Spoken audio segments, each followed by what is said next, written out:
जोयाया सोयाया मां जोयाया सोयाया मां जोयाया सोयाया तो किया चवे मां जोयाया को राम चवे को पत चवे को रत चवे को पत चवे को रत चवे को पत चवे को बेदीनो बेहद चवे को बेदीनो बेहद चवे को मुशरिक को मुलहद चवे मां जोयाया सोयाया मां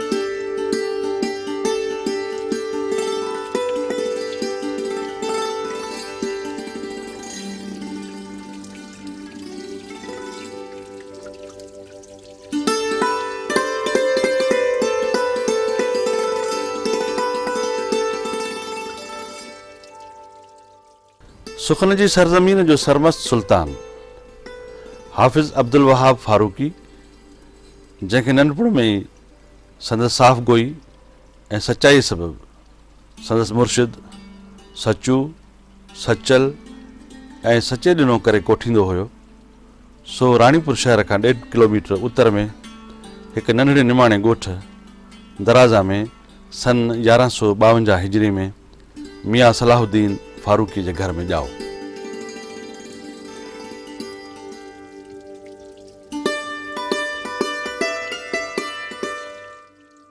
हुन नंढड़ी ॼमार में ई क़ुरान शरीफ़ पढ़ी ऐं हिफ़्ज़ करे वरितो।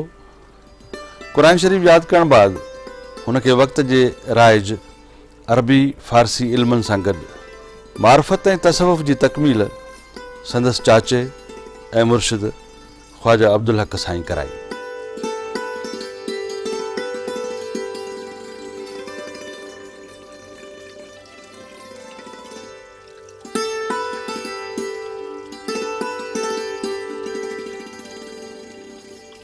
सचल साईं ज़ाहिरी ऐं बातिनी इल्म पंहिंजे मुर्शिद वटां हासिल करण जो इक़रार कंदे फरमायो, हादी है मेरा अब्दुल हक साईं सूफ़ी साफ़ जो शहनशाह मियाँ, सबो इल्म तहीं तू मालूम थिया इसरार मिड़ोई आगाह मियाँ।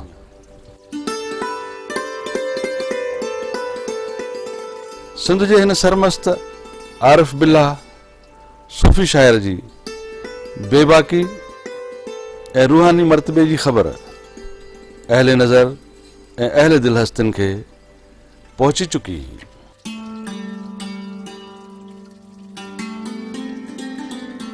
रोड़ी जी रिंद फ़कीर क़ादिर बख्श बेदिल उन समय वॾे वाक़ चई ॾिनो हो त इश्क जो यारो दराज़न में अजब इसरार हो, मस्त सालिक शाह सचू आरिफ उते इज़हार हो, वजद वहदत जो सदा खासो मथस खुमार हो, मर्द सो मंसूर वांगुर इश्क जो ओतार हो, कुर्बदारन जे कटक में मर्द मनसबदार हो, ऐं दर तहीं दाता जे बेदिल पिर्त जो पैनार हो।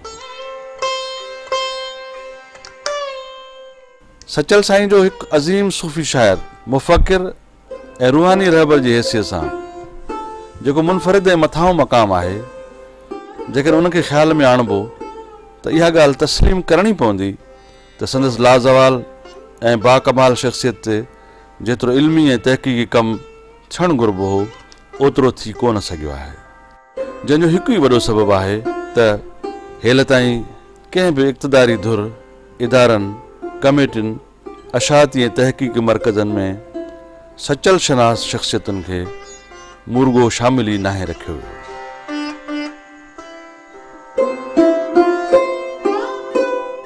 हिन मुख़्तसिर दस्तावेज़ी प्रोग्राम ज़रिए सचल सरमस्त जी दरगाह अर्श बारगाह जे सहन में कुझु मौजूदात ऐं मनसूबात खे नाज़रीन जे इल्म में इज़ाफ़े ऐं तसव्वुफ़ जे तारीख़ जे तालिबनि खे तहक़ीक़ ॾांहुं तवज्जो कराइण जे मक़सद सां रिकॉर्ड करे पेश कयो पियो वञे।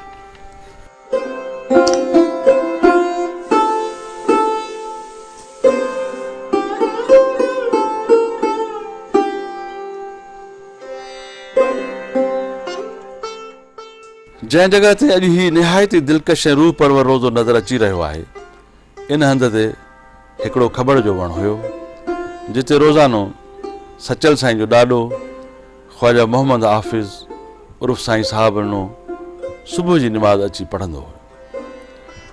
संदसि विसाल 1191 हिजरी में थियो ऐं उन हंध ते ई खेनि मिटीअ मां हवाले कयो वियो।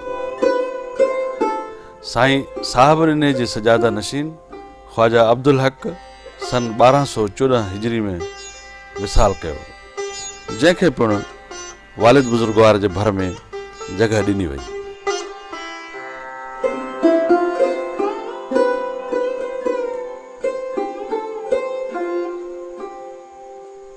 रियासत ख़ैरपुर जे टालपुर हुकुमराननि जा जीअं त दराज़ी दरगाह जे बुज़ुर्गनि सां निहायत अक़ीदत जा रस्ता हुया ऐं संदन रूहानी रुतबे जा वॾा क़ाइल पिणु हुया।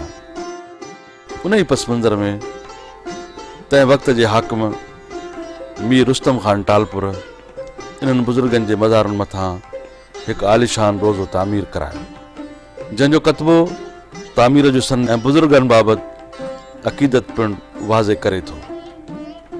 पत्थर जे कतबे जे शाइर बाबति त तारीख़ ख़ामोश आहे, मगर नज़र ईंदड़ तहरीर कुझु हिन तरह सां आहे। वाली मुल्क मीर रुस्तम ख़ान इब्न सोहराब ख़ान आलीशान साहिब कर्म साहिब वसत राज़ी अस दायमा बरू रहमान दरबरश खिलत मुरीदी शुद बरसरश कायमस ताज शहान हस्त आमीर तालबुल मौला दाद ऊरा खुदा बुलंद मकान ओ बिना कर गुम्बज़े अखज़र हस्त रोज़े बिश्त निशान हस्त दरगाह हज़रत कादिर बारगाहे रफ़ी मिसल जिना साल तारीख जुस्तमुज़ हातिफ गुफ्त रोज़े मुक़द्दस बुरहान।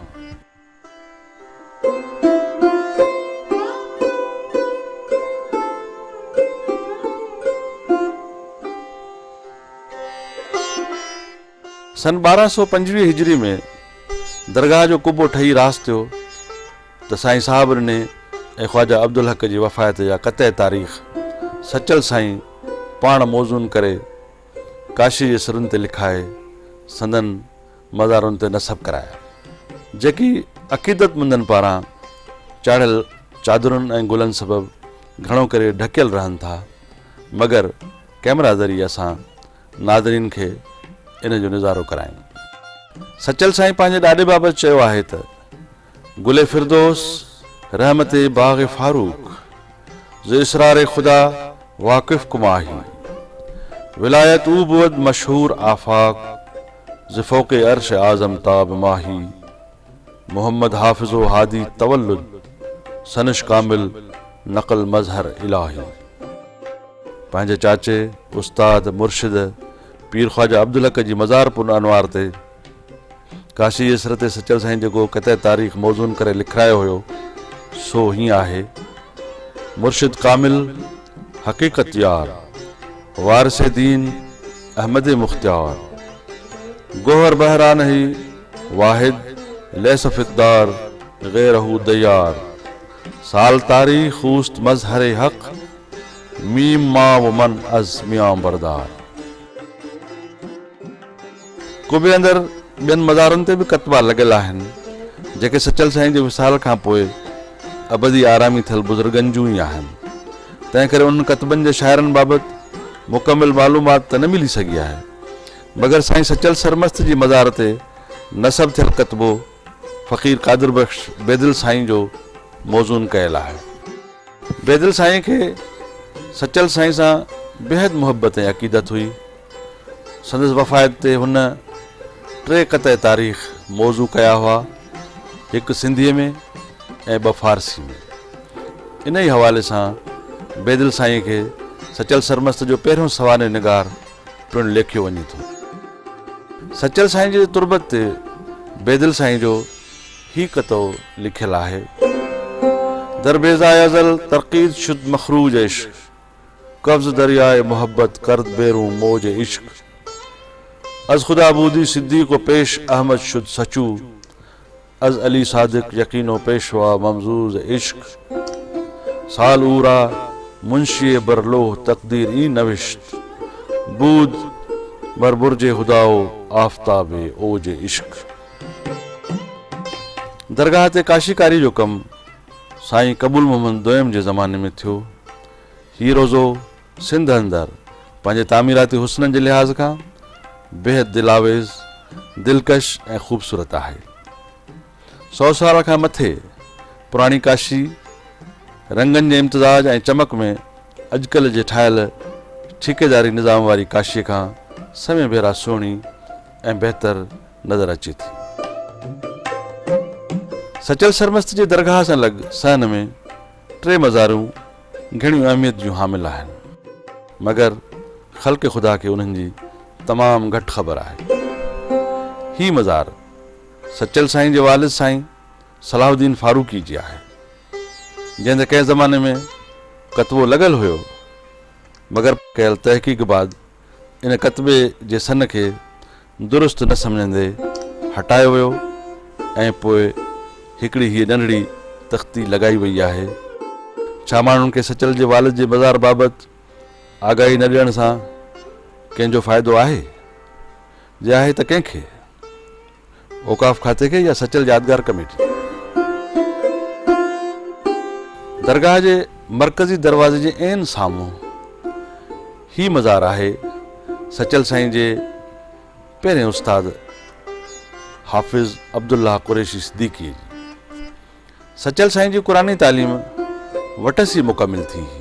संदसि मज़ार ते क़तई तारीख़ सचल साईं जो चयल काशी जे सिर ते लॻल हुयो, जेको औकाफ़ खाते पारां मरमत वारे कम दौरान ज़ाया थी वियो आहे। मगर तहक़ीक़ी मकालनि में उन कतबे जो मवाद मौजूदु आहे। महफ़ूज़ थियल इहे सिटूं हिन रीत आहिनि: ख़ादिमे साहिबान अहलुल्लाह, महरम राज़ आरिफ़ बिल्लाह, उर्फ़ अहले कुरैश सिद्दीक़, वासिले बहर ज़ात इल्लल्लाह, जुस्तमिज़ अक़ल साल तारीख़िश, गुफ्त इज़ अस्म हाफ़िज़ अब्दुल्लाह।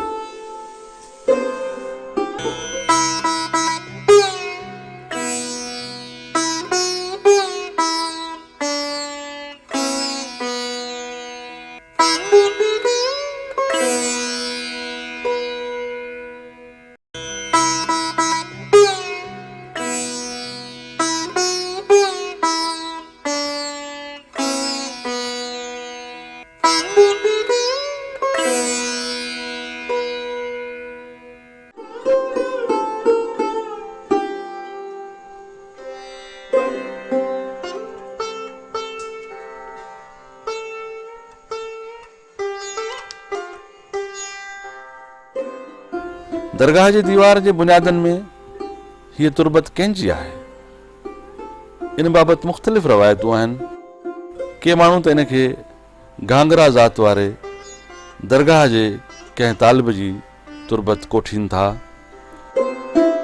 मगर इहा गुजारत सलण जहिड़ी आहे त दरगाह जी दीवार अॻिते या पोइते करे छो न ठाही वई आहे। इहो राज़ उन ज़माने जे माण्हुनि वटि ज़रूरु हूंदो, मगर अफ़सोस त अॼु ताईं अफ़शा न थी सघियो आहे।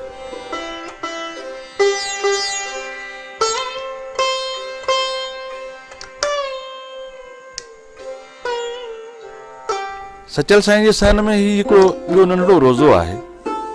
इहो रोज़ो पंहिंजे वक़्त जे गादी नशीननि मियां नदर मोहम्मद ऐं गौस मोहम्मद जे मज़ारनि मथां तामीर थियो हो।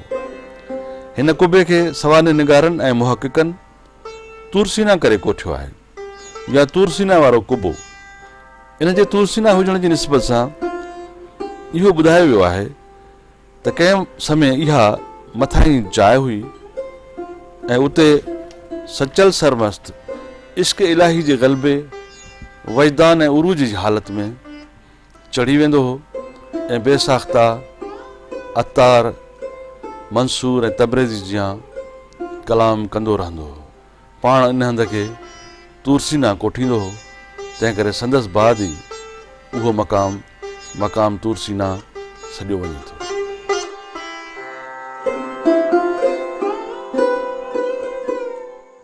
सचल साईं जे दरगाह जे सन में मस्जिद शरीफ़ जे पोयां हिकु खूही यानी नंढड़ो खूह आहे। हिन खूह लाइ रवायत मशहूरु आहे त हज़रत शाह अब्दुल लतीफ़ भिटाई जॾहिं दराज़नि में आयो हो त हिते क़याम जे दौरान ईअं चई खूह खोटाइण जो हुकुम ॾिनई त दराज़ा ऐं भिट शाह जे जरनि खे अचो त पाण में मिलायूं। दरगाह जे फुकरा खूही खोटींदे जॾहिं जर वारी मंज़िल ते वेझो पहुता तॾहिं भिताई बादशाह सभिनी खे ॿाहिरि निकिरी वञण लाइ चयो ऐं पाण सचल साईं जे ॾाॾे साईं साहिबनि सां गॾिजी हेठि लथो ऐं खूह जो चक रखियाऊं। हिन खूह जो पाणी अॼु बि अक़ीदतमंदनि लाइ दवा ऐं शफ़ा जी हैसियत रखे थो। उहे न फ़क़ति हिते अची पंहिंजे सिहत ऐं तंदुरुस्ती लाइ गुसल कनि था, पर हिन खूह जो पाणी भरे परे परे ताईं पंहिंजे ॻोठ ऐं घर वारनि लाइ बि खणी वञनि था।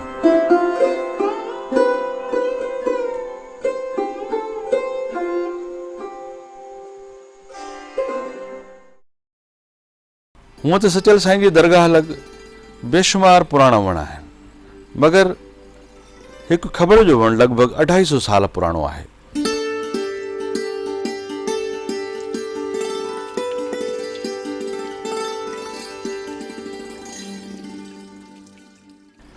मुहक़िक़नि खां मुतफ़िक़ा रिवायत आहे त हिन ख़बर जे वण हेठां हिकु गार में सचल साईं जो ॾाॾो साईं साहिबु ॾिनो इबादतूं ऐं रियाज़तूं कंदो हो।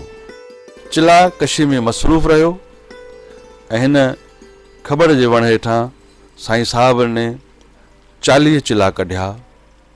हिकु चिलो 40 ॾींहंनि जो थींदो आहे, याने अटकल 4.5 साल साईं साहिबनो हिकु ई हंध ते यादि इलाही में वेठो रहियो।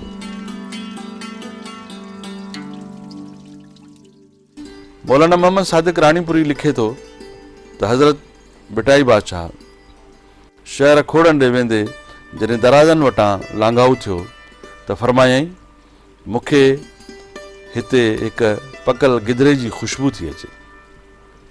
हिकु अहले मार्फत संदसि ॻाल्हि सम्झी अर्ज़ु कयो त क़िबला हिते ख़बरनि अंदरि गार में मियां साहिबनो चिलो कढी रहियो आहे।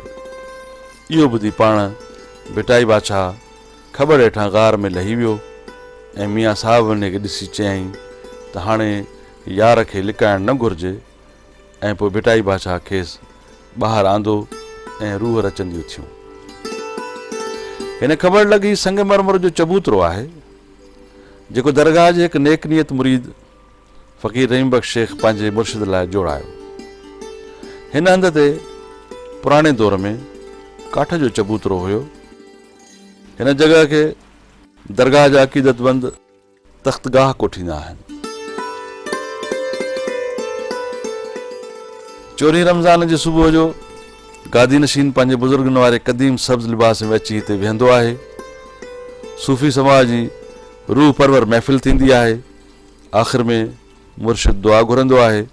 महफ़िल ख़तमु थियण बाद सूफ़ी फ़क़ीर हिक ॿिए सां भाकुर पाए इश्क मुबारक चवंदा आहिनि।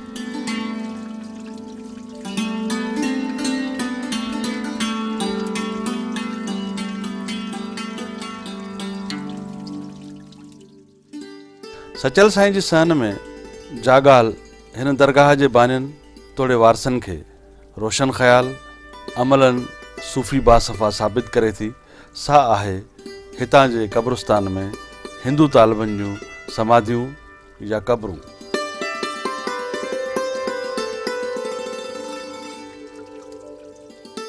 सचल साईं चयो हो त वक़्तु इहा थी वेल दुई दूर करण जी, हिंदू मोमिन सां मिली मोहब्बत जा कर मेल। या जोई आहियां सोई आहियां, हिंदू मोमिन ना है यार। ही मज़ार या समाधि सचल साईं जे पैरां दीवारे पासे खां संदसि सूफ़ी फ़िक्र जे पोइ लॻ सरगोआसी रुकी बाई उर्फ़ निमाणे फ़क़ीर जी आहे। संदसि रख एशिज़ अहमदाबाद बड़ौदा हिंदुस्तान खां हिते आणे दफ़न कई वई। समाधि मथां आहे तूं ऐं सचल जा बेत उकरियल आहिनि। संदसि भर में मशहूर हिंदुस्तानी फिल्म साज़ शेवक राम जी धर्म पत्नी नंदनी शेवक राम जी रख बम्बई में आणे दफ़नाई वई आहे। तख़्तगाह जे उत्तर में इंग्लैंड खां आंदल गोराबाई मुकनलाल लाला दीवान हरगुनदास राणीपुरी जूं समाधियूं पिण आहिनि। जॾहिं त ख़बर लॻी मुस्लिम क़बरुनि सां गॾु सचल जे हिंदू मुरीदनि कन्हैया लाल श्यामलाल ऐं ॿियनि जूं क़बरूं पिण आहिनि।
मज़हबी रवादारी बकोल सचल जे त कोन्हे शक गुमान, सचू साईं हिकिड़ो।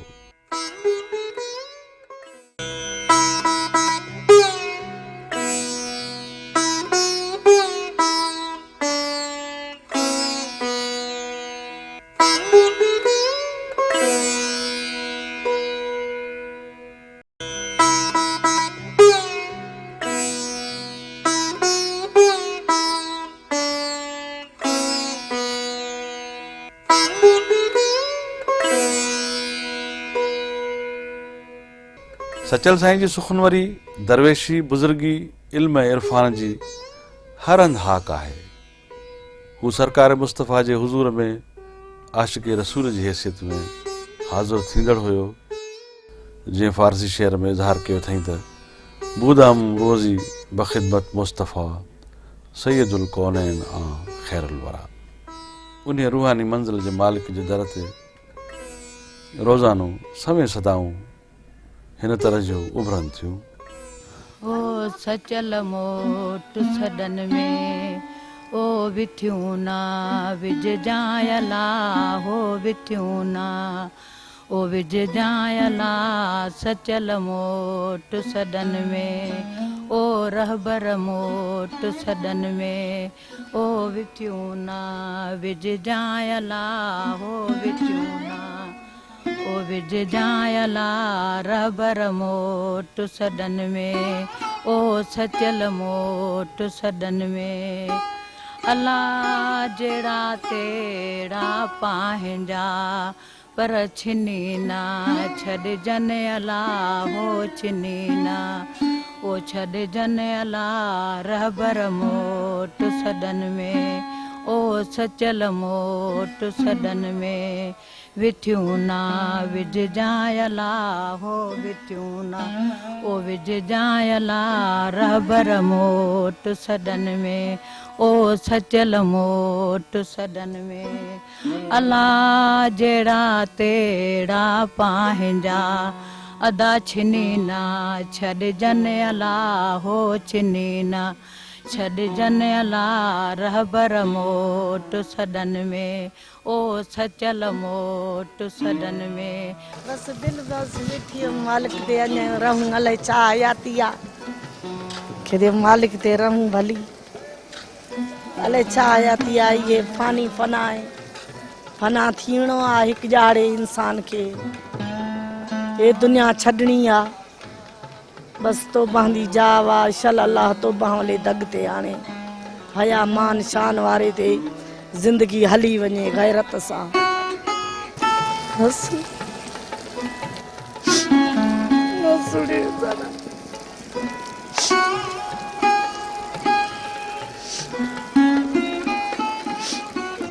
त गरीब जो हाल सजण तोखे मालूम आहे हिन त गरीब जो हाल सजण तोखे मालूम आहे हे मालूम आहे तोखे मालूम आहे हे मालूम आहे तोखे मालूम आहे हिन त गरीब जो हाल सजण तोखे मालूम आहे हिन त गरीब जो हाल सजण तोखे मालूम आहे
सचल साईं जे सहन ते हूअं त रोज़ानो समय पांधीड़ा अक़ीदत जा गुल पेश करण अचनि था ऐं हिते थींदड़ समाजी महफ़िलुनि में शरीक थी क़ल्बी ऐं रूहानी सुकून हासिल कनि था।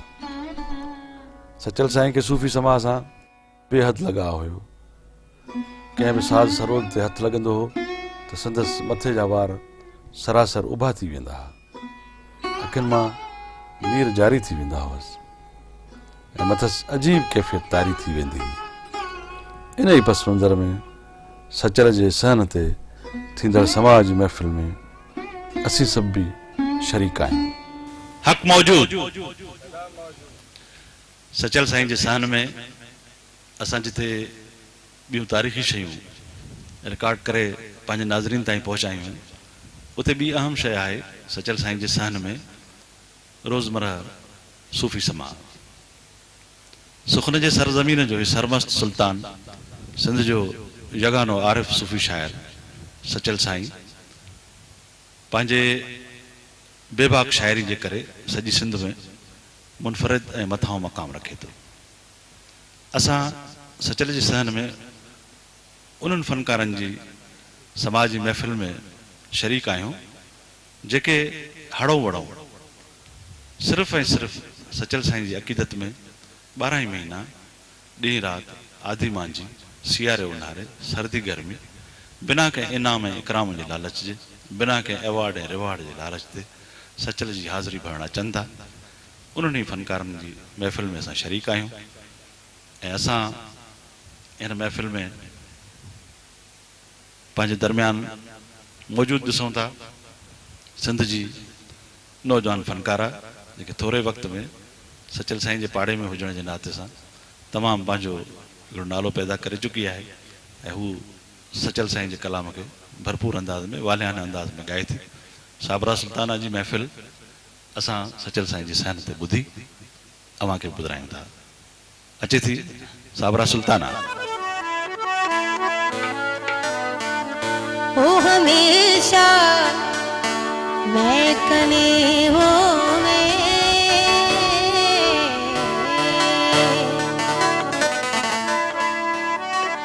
हमेशा मैं कने होवे ओ दूर न दिल भर जाए हमेशा मैं कने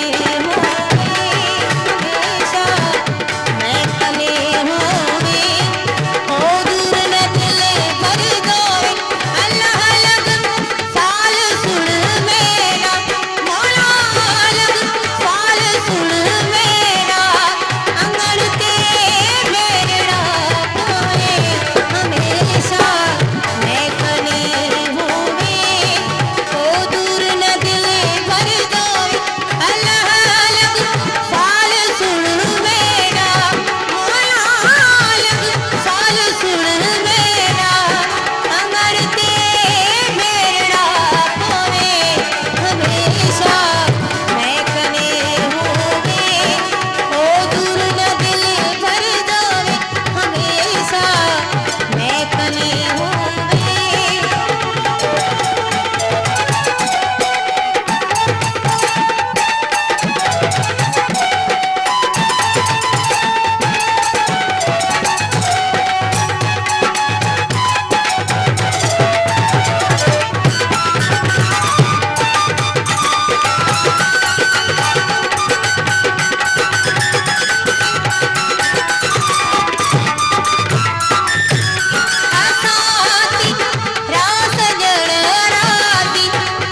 हाणे इन ई महफ़िल में असां सां मौजूदु आहे सिंध जे नाले वारे क्लासिकी घराणे जो चश्मो चराग उस्ताद हमीद अली सेवाणी सचल जे सहन ते। कादियानी काह किताबा कादियानी काह किताबा इश्क की मंजिल अगे अगे हो कादियां इश्क की मंजिल अगे अगे हो कादियां कादियां के मसले दसेंगे कादियां के मसले दसेंगे इश्क शरा क्या लगे लगे हो कादिया के वो मसले लगे इश्क शरा क्या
वक्त जी ज़रूरत आहे त सचल साईं जी तालीमात ऐं अक़वाल खे आम कयो वञे जेकी फ़क़ति ऐं फ़क़ति मुहबत इंसान दोस्ती ऐं रोशन ख़्याली ते मुबनी आहिनि।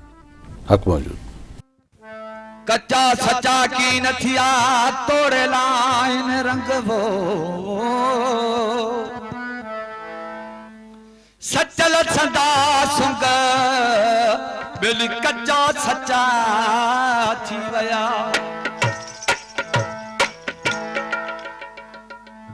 आहे यार तम जो हियत कहमल कीयत कहमल की आहे यार तम जो हियत कहमल कीयत कहमल की आहे यार तम जो आहे यार तम जो हियत कहमल कीयत कहमल कहमल कीयत कहमल की कहमल कीयत कहमल की कहमल आहे यार तम जो हियत कहमल कीयत कहमल आहे यार तम जो हियत कहमल कीयत कहमल की